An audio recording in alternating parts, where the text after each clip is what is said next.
Hi, everybody. Here we are for chapter 3 of Gathering Blue. A messenger, bored and scratching at an insect bite on his neck, came to Kira in the dawn and told her that she must report to the Council of Guardians at late morning. When the sun was approaching midday, she tidied herself and went obediently to his instruction. The council edifice was surprisingly splendid. It remained from before the ruin, a time so far past that none of the people now living, none of their parents or grandparents, had been born. The people knew only of the ruin from the song that was presented at the yearly gathering. Rumor said that the singer, whose only job in the village was the annual presentation of the song, prepared his voice by resting for days and sipping certain oils. The ruined song was lengthy and exhausting. It began with the beginning of time, telling the entire story of people over countless centuries. It was frightening, too. The story of the past was filled with warfare and disasters. Most especially, it was frightening when it recalled the ruin, the end of civilization of the ancestors. Verses told of smoky, poisonous fumes, of great fractures in the earth itself, of the way huge buildings toppled and were swept away by the seas.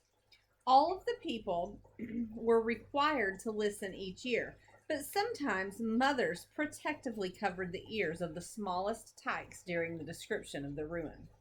Very little had survived the ruin, but somehow the structure called the council edifice had remained standing and firm. It was immeasurably old. Several windows still contained patterned glass of deep reds and golds, amazing things, for knowledge of the way of making such remarkable glass had been lost. Some remaining windows, ones in which the colored glass had shattered, were now paned in a thick, ordinary glass that distorted the view through bubbles and ripples. Other windows were simply boarded over, and parts of the building's interior were darkly shadowed. Still, the edifice was magnificent in comparison to the ordinary sheds and cottages of the village. Kira reported near midday, as she had been ordered by the messenger, walked alone down a long hallway lit on either side by sputtering flames from tall sconces fed with oil. She could hear the voices of the meeting ahead. Behind a closed door, men's voices in muted arguing. Her stick thumped on wooden floor, and the foot of her flawed leg brushed the boards with a sweeping sound, as if she were dragging a broom. Take pride in your pain, her mother always told her. You are stronger than those who have none. She remembered that now and tried to find the pride that her mother had taught her to feel. She straightened her thin shoulders and smoothed the folds of her coarsely woven shift. She had washed carefully in the clear stream water and had cleaned her nails with a sharp twig. She had combed her hair with the carved wooden comb that had been her mother's and which she had added to her own small storage stack after her mother's death. Then she had braided her hair, using her hands to interweave the thick, dark strands deftly, tying the ends of the heavy plait with a leather strip. Steadying her apprehensions with a deep breath, Kira knocked on the heavy door to the room where the Council of Guardians meeting was already in progress. It opened a crack, spilling a wedge of light into the dim hall. A man looked out and eyed her suspiciously. He widened the opening and gestured her inside. The accused orphan girl, Kira, is here, the door guard announced, and the muttering subsided. In the silence, they all turned to watch her enter. The chamber was huge. Kira had been there before, and with her mother on ceremonial occasions like the annual gathering. Then they had sat with the crowds on the rows of benches facing the stage that was furnished only with an altar table holding the worship object, the mysterious wooden construction of two sticks connected to form a cross. It was said to have had great power in the past, and people always bowed briefly and humbly toward it in respect. But now she was done. There were no crowds, no ordinary citizens, only the Council of Guardians. 12 men who sat facing her across a long table at the foot of the stage. Rows of oil lamps made the room bright, and each of the men had his personal torch behind him, illuminating stacked and scattered papers that lay on the table. They watched her as she made her way hesitantly up the aisle. Quickly remembering the procedure that she had seen at every ceremony, Kira arranged her hands in a reverent position, cupped together, fingertips below her chin, as she arrived at the table and looked respectfully toward the worship object on the stage. The guardians nodded approvingly. Apparently, it had been the right gesture. She relaxed a bit, waiting, wondering what would happen next. The door guard responded to a second knock and announced a second entry. "The accuser, Vandera," he called. So, it was to be the two of them. Kira watched as Vandera strode rapidly toward the table until they were side by side, facing the Council of Guardians. It gave her a small feeling of satisfaction to notice that Vandera's feet were bare and her face dirty. The woman had made no special preparations. Perhaps none was necessary, but Kira felt that possibly she had gained a small bit of respect, a small advantage with her cleanliness. Vandera made the worshipful gesture with her hands, so they were even there. Then Vandera bowed, and Kira saw with a twinge of concern that the guardians nodded their heads toward her. "I should have bowed. I must find an occasion to bow." "We meet to pass judgment on a conflict," the chief guardian, a white-haired man with a four-syllable name that Kira could never remember, spoke in an authoritative voice. "I had no conflict. I only wanted to rebuild my cot and my life." "Who is the accuser?" the white-haired man asked. Of course he knew the answer, Kira thought, but the question seemed to be ceremonial, part of the formal proceedings. It was answered by another of the guardians, a heavy-set man at the end of the table who had several thick books and stacks of papers in front of him. Kira eyed the volumes curiously. She had always yearned to read, but women were not allowed. "Chief Guardian, the accuser is the woman Vandera." "And the accused?" "The accused is the orphan girl Kira." The man glanced at the papers, but didn't seem to be reading anything. "Accused? What am I accused of?" Hearing the repetition of the word, Kira felt a wave of panic. "But I can use it as a chance to bow and show humility." She inclined her head and upper body slightly, acknowledging herself as the accused. The white-haired man looked down at the two of them dispassionately. Kira, leaning on her stick, tried to stand as straight as possible. She was almost as tall as her accuser. But Vandera was older, heavier, and unflawed except for the scar, the reminder that she had fought a beast and escaped alive. Hideous though it was, the scar emphasized her strength. Kira's flaw carried no illustrious history, and she felt weak, inadequate, and doomed beside the disfigured angry woman. "The accuser will speak first," the chief guardian instructed. Vandera's voice was firm and bitter. "The girl should have been taken to the field when she was born and still nameless. It is the way." "Go on," the chief guardian said. "She was imperfect and fatherless as well. She should not have been kept."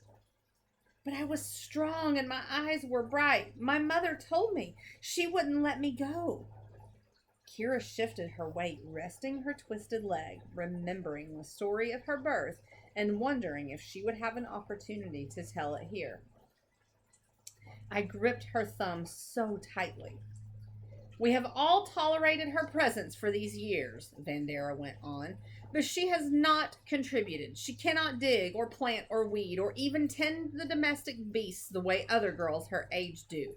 She drags that dead leg around like a useless burden, and she's slow and she eats a lot." The Council of Guardians was listening carefully. Kira's face felt warm with embarrassment. It was true that she ate a lot. It was all true, what her accuser was saying. "I can try to eat less. I can go hungry."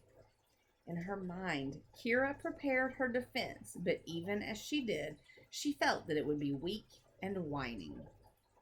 She was kept against the rules because her grandfather was still alive and had power, but he is long gone, replaced by a new leader with more power and wisdom. Vandera oozed compliments designed to strengthen her case, and Kira glanced at the chief guardian to see if he was swayed by the flattery, but his face was impassive. Her father was killed by beasts even before her birth, and now her mother is dead, Vandera went on. There is even reason to think that her mother may have carried an illness that will endanger others. No, she was the only one to fall ill. Look at me. I laid beside her when she died, and I am not ill. And the women need the space where their cot was. There's no room for this useless girl. She can't marry. No one wants a cripple. She takes up space and food, and she causes problems with the discipline of the tykes, telling them stories, teaching them games so that they make noise and disrupt work. The chief guardian waved his hand. Enough, he announced. Vandera frowned and fell silent. She bowed slightly. The chief guardian looked around the table at the 11 others as if he sought some comments or questions. One by one, they nodded at him. No one said anything. Ch.3, the white-haired chief guardian said, as a 2-syllable girl, you are not required to defend yourself. Not defend myself, but... Ch.3 had planned to bow again, but forgot her urgency. Now she remembered, but her bow was an awkward afterthought. He waved his hand again, signaling her silence. She forced herself to be still and to listen. Because of your youth, he explained, you have a choice. You may defend yourself. She interrupted again, unable to stop. Oh, yes, I want to defend her. He ignored her outburst. Or we will appoint a defender on your behalf. One of us will defend you, using our greater wisdom and experience. Take a moment to think about this, because your life may depend on it, Ch.3. But you are strangers to me. How can you tell the story of my birth? How can you describe my bright eyes, the strength of my hand as I grip my mother's thumb? Ch.3 stood helplessly, her future at stake. She felt the hostility beside her. Vandera's breath was quick and angry, though her voice had been silenced. She looked at the men seated around the table, trying to assess them as defenders, but she felt from them neither hostility nor much interest, just a sense of expectation as they waited for her decision. As Ch.3 agonized, her hands pushed their way into the deep pockets of her woven shift. She felt the familiar outline of her mother's wooden comb and stroked it for comfort. With her thumb, she felt a small square of decorated woven cloth. She had forgotten the strip of cloth in the recent confusing days. Now she remembered how this design had come unbidden to her hands as she sat beside her mother in the last days. When she was much younger, the knowledge had come quite unexpectedly to her, and she recalled the look of amazement on her mother's face as she watched Ch.3 choose and pattern the threads one afternoon with a sudden sureness. I didn't teach you that, her mother said, laughing with delight and astonishment. I wouldn't know how. Ch.3 hadn't known how either. Not really. It had come about almost magically, as if the threads had spoken to her or sung. After the first time the knowledge had grown, she clutched the cloth, remembering the sense of certainty it had given to her. She felt none of that sureness now. A speech of defense was not within her. She knew she would have to relinquish that role to one of these men, all strangers. She looked at them with frightened eyes and saw one looking calmly, reassuringly back. She sensed his importance to her. She sensed something more. Awareness, experience. Ch.3 took a deep breath. The threaded cloth was warm and familiar in her hand. She trembled, but her voice was certain.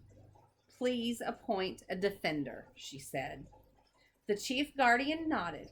Jameson, he said firmly, and nodded to the third man on his left. The man with the calm, attentive eyes rose to defend Ch.3. She waited. That's the end of chapter 3. Stay tuned, and we will have chapter 4 incoming soon. Hope you guys are having a great day and got outside and enjoyed the sunshine today.